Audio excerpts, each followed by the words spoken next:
రద్దు చేస్తా అన్నాడు. అదేవిధంగా పాత పెన్షన్ విధానాన్ని మరలా పునరుద్ధరిస్తామని చెప్పారు. ఈరోజు వాళ్ళందరూ కూడా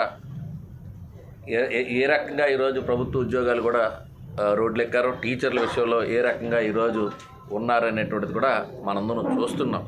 కాబట్టి ఎవరికైతే ఈరోజు హామీలు గుప్పించారో ఆ రోజు అధికారంలో రావడానికి చేసినటువంటి ప్రయత్నాలన్నీ ప్రత్యేకంగా ఈరోజు పారిశ్రామిక ప్రగతికి స్థానికంగా ఉండేటువంటి ఒక జీవో ఇచ్చి గాలికి వదిలేశారు. 75% ఉపాధి కలిగిస్తాం. ఎక్కడా కూడా అమలయ్యేటువంటి పరిస్థితి లేదు.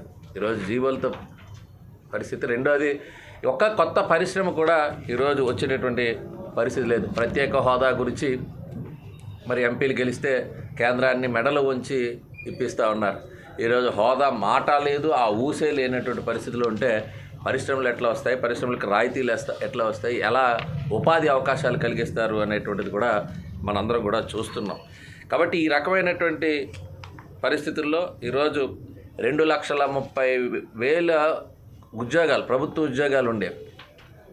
ఆ ఖాళీలన్నీ భర్తీ చేస్తామని చెప్పారు. జాబ్ క్యాలెండర్ ప్రతి జనవరి 1వ తారీఖునల్లా ప్రతి సంవత్సరం కూడా జాబ్ క్యాలెండర్ని అనౌన్స్ చేసి ఉద్యోగాల భర్తీ కోసం ముందుకెళ్తా ఉన్నటువంటిది ఎక్కడ మరి వచ్చిందనేటువంటిది మనం చూసుకుంటే ఎక్కడ కూడా ఈ 5 ఏళ్ళు దగ్గర అవుతుంది. ఇంకో 3 నెలల్లో ఎన్నికలు వస్తూ ఉన్నాయి. ఈరోజు చెప్పినవన్నీ కూడా ఏ ఒక్కటి కూడా హామీ నెరవేరలేదు. కాబట్టి 85% ఈ హామీలు ఒట్టి హామీలుగా ఉన్నాయనేటువంటిది తెలియజెప్పడానికి ఈరోజు ప్రత్యేకంగా ఈ కార్యక్రమం తీసుకోవడం జరిగింది. కాబట్టి దానికి సంబంధించినటువంటి ప్రతిని ఏదైతే ఈ బుక్లెట్ ద్వారా ఇచ్చామో దాన్ని ఈరోజు మీ అందరికీ కూడా రిలీజ్ చేస్తూ ఏవైతే హామీలు ఏ సెక్టారు కూడా అన్ని సెక్టార్స్ కూడా ఈరోజు అసంతృప్తితో ఉన్నారు. ఈరోజు అభివృద్ధి ఆగిపోయింది. సంక్షేమం పేరుతో ఇస్తున్నటువంటివి కూడా పూర్తి స్థాయిలో అర్హులందరికీ కూడా అందలేదు.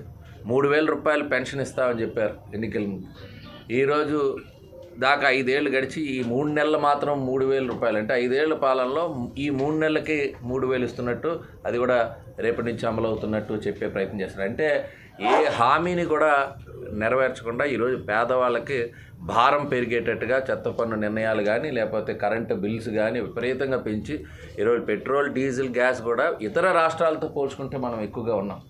సో ఇవన్నీ పోల్చుకుంటే ప్రజలపైన విపరీతమైన భారం మోపి ఒకవైపు ఇచ్చినటువంటి హామీలు నెరవేర్చడానికి సంపద సృష్టి అనేటువంటిది చేయలేక ఈరోజు ఉండేటువంటి వనరులను కూడా ప్రాపర్గా ఉపయోగించుకోకుండా ఇసుక కానీ మైనింగ్ ఏవైతే ఉన్నాయో ఇవన్నీ కూడా వాళ్ళ జోబుల్లో పోతూ, పెద్దల జోబుల్లో, ప్రభుత్వంలో ఉండేటువంటి పెద్దలకి కనుసన్నల్లో ఈరోజు మైనింగ్ అంతా ఉండటం వల్ల రాష్ట్ర ఆదాయం ఈరోజు లెక్కల ద్వారా వచ్చేటువంటి ఆదాయంగా పూర్తి స్థాయిలో ప్రభుత్వం చేతుల్లో పోవట్లేదు. చూస్తున్నాం, మొన్నటి వరకు బ్యాంకింగ్ వ్యవహారమే లేదు. ఇప్పుడు కూడా కొన్ని షాపుల్లోనే కార్డ్స్ అలౌ చేస్తున్నారు. మిగిలినంతే అంతా కూడా నగదు రూపంలో తీసుకున్నారు. కాబట్టి ఇవన్నీ మనం ఆలోచన చేసేటప్పుడు ప్రభుత్వానికి సకాలంలో 15వ తారీఖు లోపు జీతాలు ఇచ్చేటువంటి పరిస్థితి లేదు.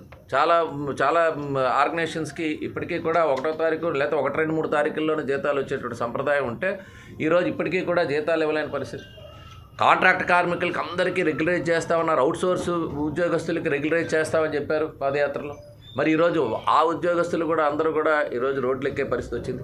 కాబట్టి విపరీతమైనటువంటి హామీలు ఇచ్చి అధికారంలోకి వచ్చి ఒక్క ఛాన్స్ పేరిట అధికారంలోకి వచ్చిన తర్వాత అన్నీ తొంగలో తొక్కి ఈరోజు ఏం జరుగుతుందంటే మరలా 3 ముక్కలాట, 3 రాజధానులు అనేటువంటివి తీసుకొని వచ్చి విశాఖపట్నానికి కూడా 44 హామీలు ఇచ్చారు. ఏ ఒక్కటి కూడా, అంటే జిల్లాలో పాత ఉమ్మడి జిల్లాలో వచ్చేటప్పుడు అనేక హామీలు ఇచ్చారు. అందులో మెట్రో రైలు కావచ్చు, ఇతరత్ర అనేక అంశాలు ఉన్నాయి ఈరోజు. సో ఇవన్నీ కూడా ఈరోజు ఈ పుస్తక రూపంలో మీ అందరికీ ముందు ఉంచుతున్నాం. కాబట్టి ఏదైతే ఈరోజు ఇచ్చిన హామీలు వైఫల్యం చెందారు, ఈ ప్రభుత్వానికి రేపు రాబోయే రోజుల్లో ప్రజలే బుద్ధి చెప్పేటువంటి రోజులు ఆసన్నమైనవి. ఇవన్నీ కూడా ప్రజలకు కూడా తెలుసు, ఉండేటువంటి వ్యవస్థలకు తెలుసు. అన్ని సెక్టార్స్ని ఆకట్టుకునే ప్రయత్నంలో భాగంగా అన్ని వర్గాల వారికి విపరీతమైన హామీలు గుప్పించి అధికారంలోకి వచ్చిన తర్వాత వాటన్నిటిని కూడా గాలికి వదిలేసినటువంటి పరిస్థితి ఈ ప్రభుత్వం మరి ప్రజలకు చూపిస్తుంది. కాబట్టి ప్రతి ఒక్కరు కూడా దీన్ని గమనించాలని చెప్పి తెలియజేసుకుంటూ ఈరోజు మరి ఇప్పుడు ఒకసారి ఈ బుక్ రిలీజ్ చేస్తాం.